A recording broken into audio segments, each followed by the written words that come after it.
समाज का काम है आपको बर्बाद करना और भटकाना। अगर आपका कोई शुभचिंतक है तो वो है माँ बाप। दो तीन लोगों से तो बहुत बच के रहिए जो आपके घर के खिलाफ आपको बताते हैं। आदमी को पहचानना है ना, तो उसको ये देखो कि इसके माँ बाप के प्रति कैसा रवैया है। डेली सुबह उठकर शुक्रिया कहा करो अपने माँ बाप का पैर छूकर। भगवान उतर आए और माँ बाप कहते चला दो गोली तो चला दो।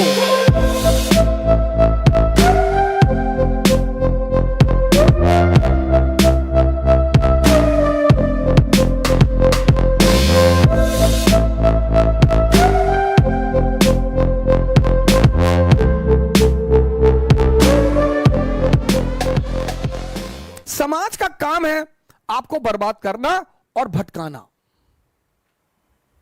यह समाज का धर्म है। उस समाज में अगर कोई आपको बनाने वाला मिल जाए मां बाप के अतिरिक्त, तो आप बहुत भाग्यशाली हैं। इस दुनिया में अगर आपका कोई शुभचिंतक है तो वो है मां बाप, सबके साथ। लेकिन होता क्या है, वो कठोर होते हैं हमारे प्रति। जो भी शुभचिंतक होगा वो कठोर होगा, जिसको शोषण करना होगा वो मृदु होगा। जैसे पड़ोस की आंटी, उनको कोई काम है, और बेटा बबलू कैसे हो बेटा, दिखाई नहीं पड़े, बेटा हमारा आटा लिया देते चक्की से, लो। अब मां इस तरह से नहीं बोलेगी, मां कहेगी बदतमीज कहां मरा हुआ था। तो अब हम ह्यूमन नेचर है हमारा, तो हमें मां बाप बड़े बुरे लगते हैं। लेकिन सूत्र यही है सर, जो भी आपके प्रति कठोर है वो आपका भला सोचता है, और जो भी आपके प्रति मृदु है, अच्छा बोलता है, आपकी सिर्फ तारीफ करता है, वो आपके शोषण के फिराक में है। किसी की कोई जनरेशन में लोग कहते ना, अरे भैया कमा लिए 7 पुस्त खाएगी। हमने तो ना देखा किसी की 7 पुस्तें खाते हुए। हमने तो उन मां बापों को खुशी देखा है जिनके बच्चे शाम को घर आते हैं, अपने मां बाप के साथ बैठते हैं, अपने मां बाप को घुमाने ले जाते हैं। हमारी श्रीमती जी के मामा है तो अपने मां बाप को साथ में रखते हैं बैंगलोर।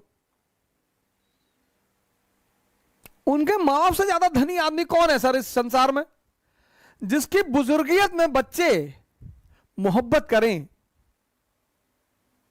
छोड़ दें सारी दुनिया किसी के लिए, यह मुनासिब नहीं महत्वाकांक्षी लोगों के लिए।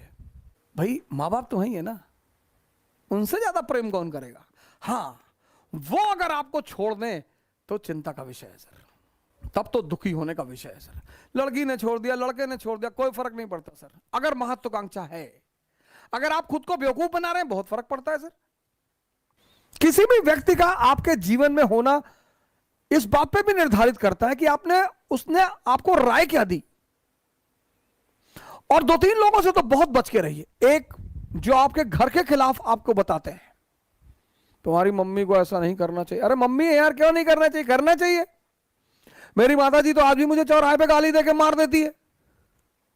मां है, उसका हक है। आज भी मैं आता हूं बाहर तो कहती कायदे से गाड़ी चलाना, और हवाई जहाज में वो सीट बेल्ट बांध लेना जी, और ज्यादा नेता मत बनना, खिड़की से नीचे मत झांकना जी, खिड़की बंद रहती है। हाँ तो हमें पता है बंद रहती है। मां है सर। 7 महीना मैं रहा ऋषिकेश में सर, मेरा अटेम्प्ट खत्म हो गया, सबने मेरा साथ छोड़ दिया सर, सबने। मैं पैसे 1-1 रुपए के लिए मोहताज हो गया। मेरे एक मित्र हैं, 100 रुपए मांगने पे नहीं दिया उन्होंने सर। लेकिन मेरे पिताजी आते थे ऋषिकेश, मुझे पैसा दे देते। मैं उनसे कहता था मैं अब कुछ करूंगा नहीं, मैं पैसा कमाऊंगा, तुम्हारी बुढ़ापे की गारंटी बनूंगा, मैं कुछ नहीं करूंगा। तो बोले यार हम तुमसे कुछ कहते हैं, लेकिन जब तक मैं जिंदा हूं तब तक मैं आकर तुमको पैसा देता रहूंगा। और सर 7 महीने आते रहे वो ऋषिकेश और मुझे पैसा देते रहे सर। और कभी कभी तो लोगों को भेजते थे मुझसे मिलने के लिए कि जाओ ऐसे कह देना घूमने आए थे, कुछ पैसा दे आना। ये होते हैं माँ बाप। और आज मैं जहां भी हूं, सबसे अहम भूमिका उनकी है सर। श्री माता प्रसाद ओझा पोस्ट ऑफिस में पोस्ट मास्टर रहे, पोस्ट मास्टर से रिटायर हुए वो। और मैं जहां भी हूं सर, जहां भी, वो उन्हीं की देन है। मतलब पहली जो नींव रखी है वो उन्होंने ही रखी है। हमारा प्रिंसिपल परेशान रहता था कि यार तुम्हारा बाप तुमको कुछ कहता ही नहीं, कहते ही नहीं थे सर। प्रिंसिपल के सामने डांट देते थे, जैसे अगर कोई बात होती थी बुलाते थे प्रिंसिपल तो उनके सामने डांट देते थे, बदतमीजी करते हो स्कूल में, नालायक कहेंगे, भागो यहाँ से। फिर कहते थे लड़का है साहब, फिर बाहर निकल के हमसे कहते थे कि पागल है तुम्हारा प्रिंसिपल। तो एक बार क्या हुआ कि फादर प्रिंसिपल ने कहा कि यार इसके बाप को इतनी हम शिकायत करते हैं, ये सुधरता ही नहीं। तो लोगों ने कहा सर आप गलत आदमी को शिकायत करते हो, आप इसकी माँ को बुलाओ सर। तो उन्होंने हमारी माँ को बुलाया, माता जी ने ऑफिस में ही मारना शुरू कर दिया। तो प्रिंसिपल को लगा कि हाँ हाँ यार पहले हम गलत आदमी को बुला रहे थे। वो माँ बाप तो कभी गलत नहीं होते, और जो माँ बाप की बात नहीं मानते वो शैतान है, शैतान। लेकिन हाँ कभी कभी ऐसा होता है कि माँ बाप हमें समझ नहीं पाते, तो लड़ने की क्या जरूरत है सर? माँ बाप से नहीं लड़ा जा सकता सर, कभी नहीं लड़ा जा सकता। माँ बाप से तो कभी लड़ा ही नहीं जा सकता सर, कभी नहीं। कुछ भी हो जाए, भगवान उतर आए और माँ बाप कहते चला दो गोली तो चला दो, फिर इफ एंड बट की जरूरत ही नहीं। यह स्थिति है माँ बाप की। आदमी को पहचानना है ना, तो उसको यह देखो कि इसके माँ बाप के प्रति कैसा रवैया है। अगर वो अपने माँ बाप को भगवान मानता है तो आपके प्रति ईमानदार रहेगा सर, हमेशा। हाँ लेकिन कभी कभी ऐसा भी होता है, यह भी मैं मानता हूं कि कभी कभी माँ बाप भी हमको समझ नहीं पाते हैं, तो कोई बड़ी बात नहीं है सर, उसमें झगड़ा करने का, उनसे बगावत करने की कोई जरूरत नहीं है। जो भी आपके ऊपर खर्चा करेगा वो उसकी कीमत वसूल करेगा, माँ बाप के अलावा।